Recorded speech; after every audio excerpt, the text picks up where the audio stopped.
We have to start looking at everything completely different, and I mean literally everything, even all the things that we think are truth. We need to go back to the beginning.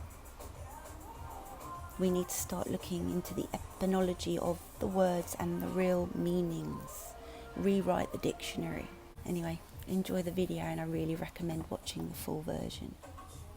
How words encode those ancient meanings our ancestors knew.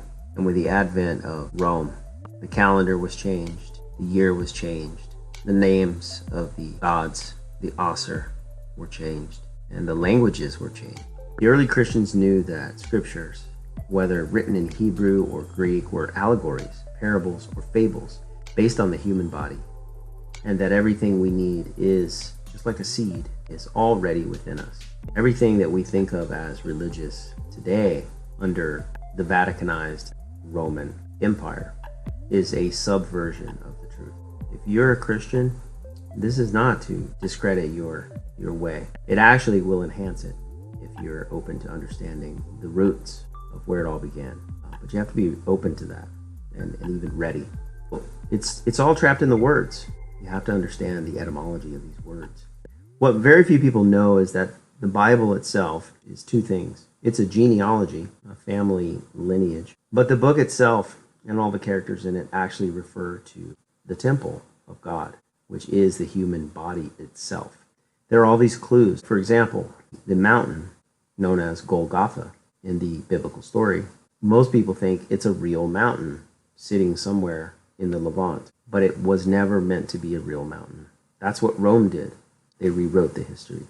Golgotha is actually every human being's skull, because that's this place where the crucifixion takes place. It's all inside of us. To crucify means to increase in power 1,000-fold, not to kill. It remains 2 days and a half, the moon's period in the sign of the tomb.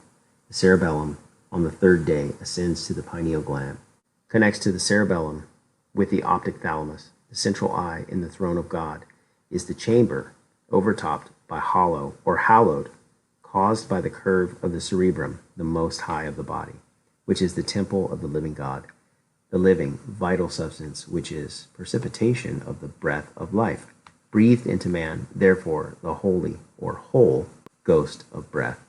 What's being explained here is the sacred secret or secretion that comes from the pituitary and the pineal gland.